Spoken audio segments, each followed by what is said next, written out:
Hi friends, in this video we'll start writing sample script for like dynamic visibility. So we'll go ahead and start this. In the layout, I'm taking one container. It's a grid layout. So basically grid layout is like it's having like a good position we can make it. So for example, it's taking full screen auto width and auto and bottom is 50 and it's 50, so I'm removing and making all 0 and width and height.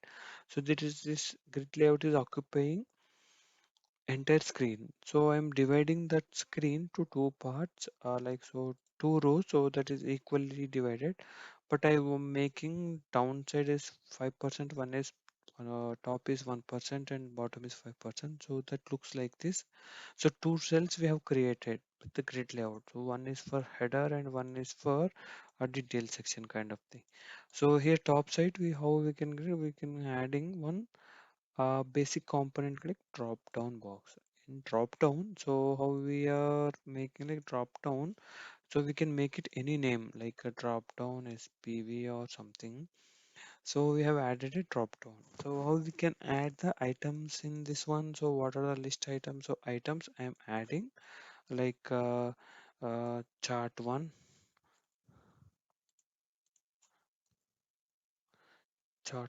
and adding another one, chart two, and here default is chart.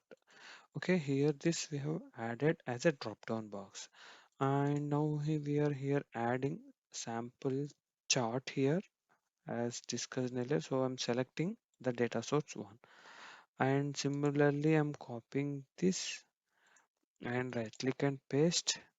So while pasting, so it will place it at the same location. So I'm just going to chart configuration for one chart and convert it to some line chart.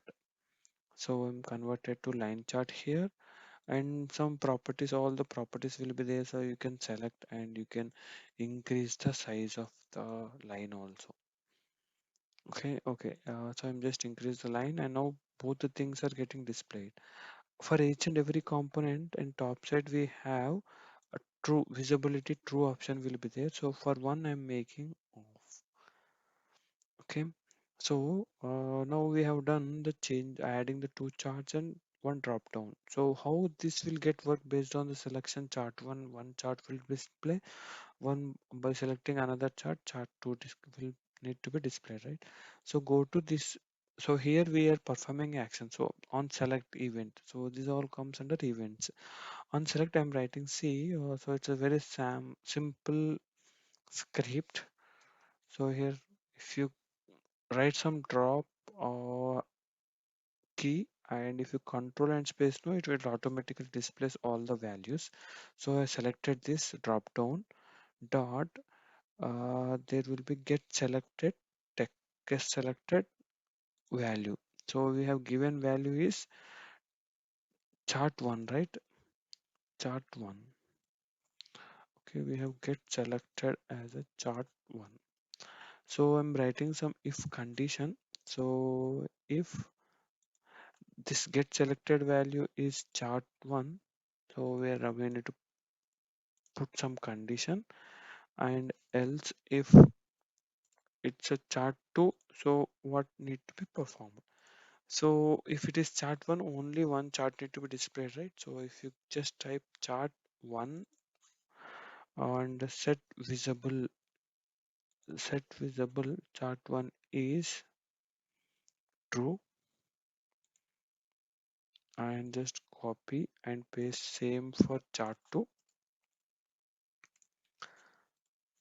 So I'm making like first one chart need to be displayed and another chart need to be not to be displayed, right? Fall and true. So one chart, if you're selecting gets a chart one, so which need to be self displayed, chart two need to be displayed, and if it is chart two means chart one need to be displayed. In this way, we have added the code and click on OK, and we'll execute this and we'll validate whether it's working or not. So I'm just expanding this. See, now it's a chart 1 is there, and if you select chart 2, so chart 2, chart 1, chart 2, so it will get displayed. Initially it was not seen, no, so that is because of our condition. So we have written for chart 1 for chart 1, and so chart 1 need to be displayed for chart 1, but we have made it false, so that's the reason the value. So if you write this kind of script, no, so this is the way to make a dynamic visibility. So similarly, based on the selection, you can check multiple graphs, you will get change. That's all for this video. Thank you.